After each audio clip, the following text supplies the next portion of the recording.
Hey climbers, and welcome to chapter 3 of this intro to bouldering course. In this chapter, we're going to cover 2 drills that you can do on the wall to help improve your skill as a climber. So let's go ahead and talk about the first drill for this chapter today.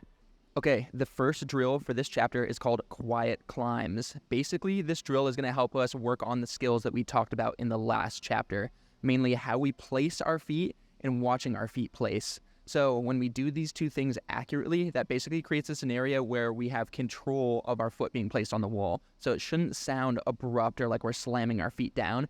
We shouldn't actually be able to hear the feet place at all if we're doing this precisely. So let's go ahead and jump on the wall and try this in practice.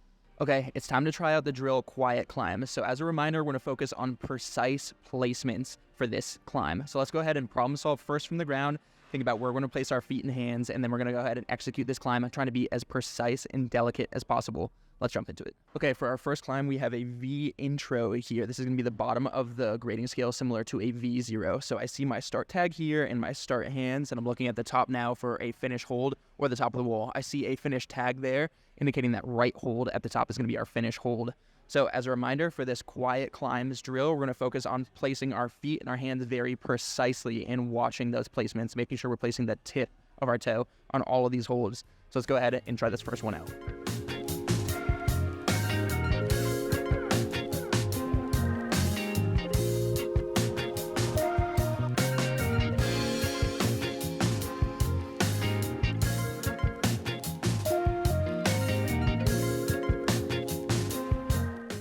Okay, the first climb went well. Let's jump into something a little bit more difficult. Okay, next up is this blue V3 behind me here. I see my start hand here is going to be a 2-hand start with the start tag there, and then I'm looking for the finish tag there up at that blue hold. It looks like we have a couple volumes around here that we might be using for this climb, so we want to be sure that we're placing precisely on those as well. For the start here, I'm thinking I'm going to start with my left or right foot down there, and then put another one on the volume here as I reach likely my left hand up first. So let's go ahead and try this climb.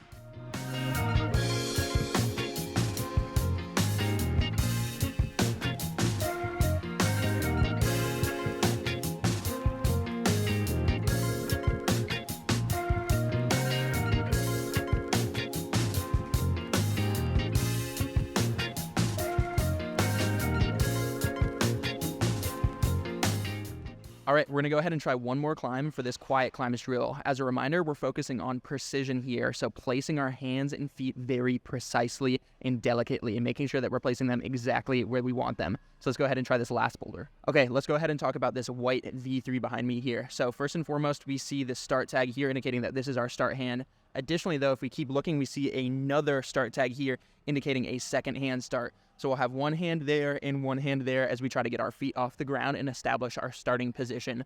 From there, we're going to work our way up the wall, likely to those big sloper holds first, and then out right over here, looking ultimately for our finish hold that's indicated by that white finish tag. So we're going to try to match that hold. So let's go ahead and try this one out, try to be as quiet and delicate and precise as possible.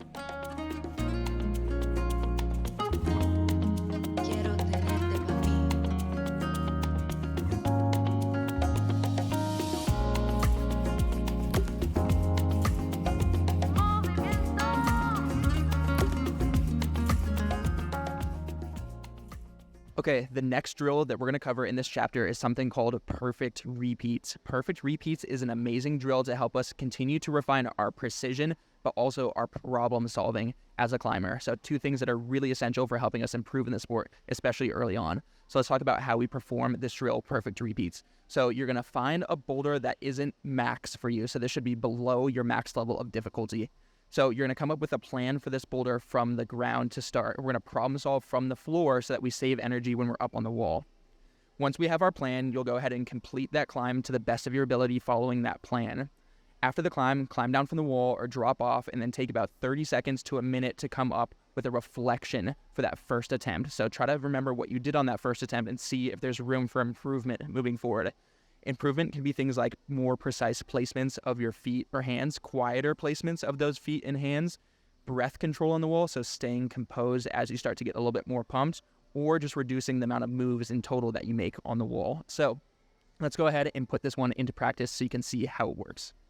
Okay, that's it for our quiet climbs drill. It's time to jump into drill number 2, perfect repeats. So as a reminder, this drill is a way for us to improve our problem solving and our movement efficiency on the wall. So drill number 1, we focused on precision, and now it's time to focus on problem solving and movement efficiency. So with this drill, we're going to focus on doing the same climb twice. This isn't going to be a drill for improving the physical attributes of our climbing, so we want to make sure that we're taking ample rest between these attempts, but instead we're going to be focused on movement efficiency, basically improving the way that we move on the wall between those climbs. So there's a couple ways that we can think about improving movement efficiency. One is being more precise with our feet placements and our hand placements. Another way is to reduce the amount of moves that we make on the wall. And then a third one is to just stay more composed and more relaxed up on the wall. That's another great way to save energy and improve movement efficiency. So let's go ahead and try this first climb here. We're going to do it twice and work on improving our movement efficiency between both attempts. Let's jump into it. Okay, let's go ahead and quickly talk about our V5 here. This is going to be the climb that we're doing for our perfect repeats drill. So first and foremost, I'm looking for a start tag in my 2 start hands, and I'm looking for a foot to establish a base on. I'm going to go ahead and start with a left foot down here, and then my right hand on this top hold. It looks like for this first move, I think I'm going to go with my left hand first to this lower crimp. So from there, I'll go right hand, then left hand again, right hand, 2 hands match to that bigger crimp rail, and then I'll likely either go to those crimps beyond that or just go straight to the lip. So for this first one, I'm going to plan on using those 2 crimps above, but in my next attempt, as I'm working on improving movement efficiency, maybe reducing moves is the solution to get to the climb a little bit more efficiently. So I'll think about maybe removing those in my second attempt, but for this first attempt, I'm going to go ahead and use those and climb the climb as it was kind of designed or set. So let's go ahead and jump into this first attempt.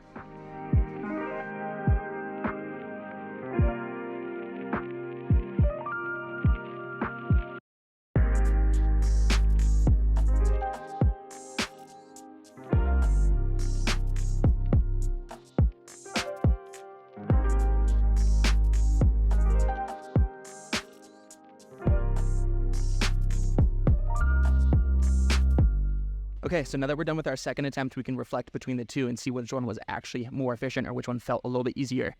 So on my second attempt, I actually start with a swapped hand position here. So instead of right up on the start hold, I started left high and right low. This right hold is a little bit better than, this lower hold here is a little bit better than this upper hold. So it made sense for me to put my right hand there as my left hand was going to be the one moving up the wall. So after that, I went ahead and climbed the next sequence almost identically compared to the first attempt.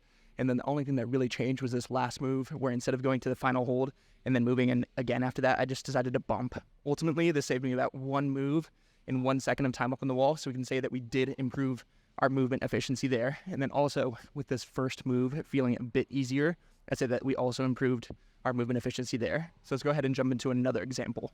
Okay, time for boulder number 2. This boulder is going to be a little bit more complicated and give us a little bit more opportunity for changing our beta between the 2 attempts. So let's talk about how we're going to solve this problem first from the ground.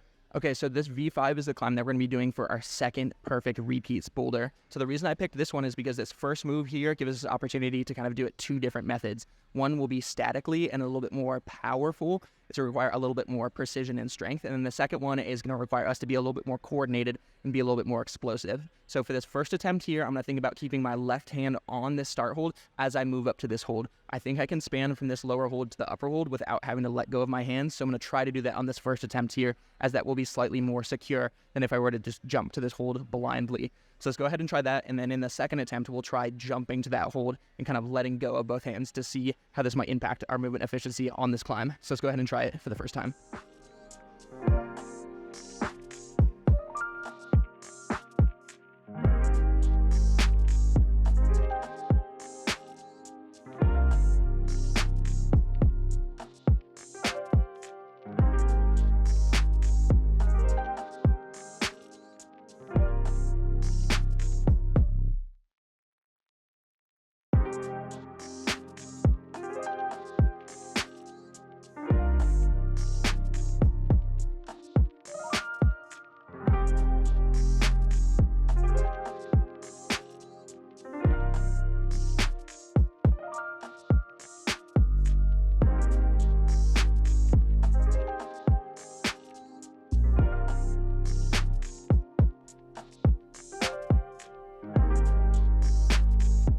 Okay, so for me, the first attempt where I kept my left hand down actually ended up feeling easier and more precise.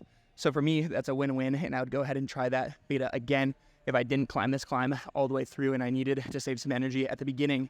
in order to get to the end with a little bit more energy in reserve. So let's go ahead and jump into our next boulder. Okay, time to jump into the final boulder for the perfect repeats drill today. It's a V4 that's red behind me. Let's go ahead and talk about it. Okay, let's go ahead and talk about this V4, our final climb for the day. So I see a start tag here for my two-hand start on this red hold. I'm gonna put my feet on this volume below me here since I don't really see any red feet elsewhere.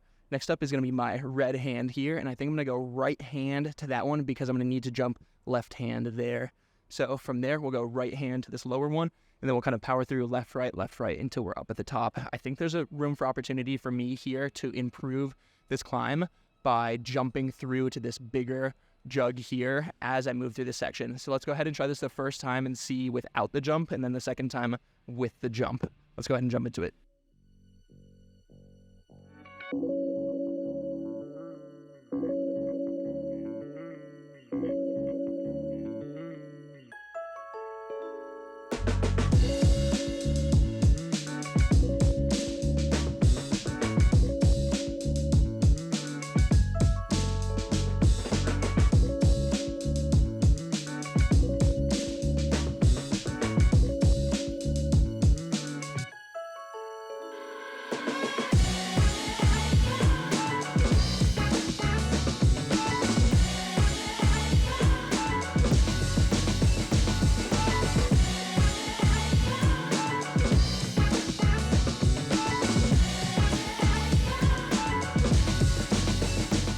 Okay, attempt 2 was a lot more movement efficient than the first attempt. Let's talk about why. First and foremost, I went in with a better plan, and that got rid of the problem solving that I needed to do on the wall. So when I had my plan on the ground, I was able to just execute up there instead of hesitate and think through it. Secondly, I was able to remove 2 moves from this climb. That's a great way to increase movement efficiency as long as it's not making those individual moves harder. So ultimately, I'm reducing the amount of movements I make and the time that I spend on the wall. So that's it for the perfect repeats. I'll see you in the final wrap-up message for this chapter. Okay, that's it for chapter 3. I hope these 2 drills, quiet climbs, and perfect repeats are something that you can add to your routine now as a new climber to help you improve not only your precision, but also improve your skill set as a climber. So with all that being said, let's go ahead and jump into chapter 4, technique basics for V3 to V6 climbers. I'll see you there.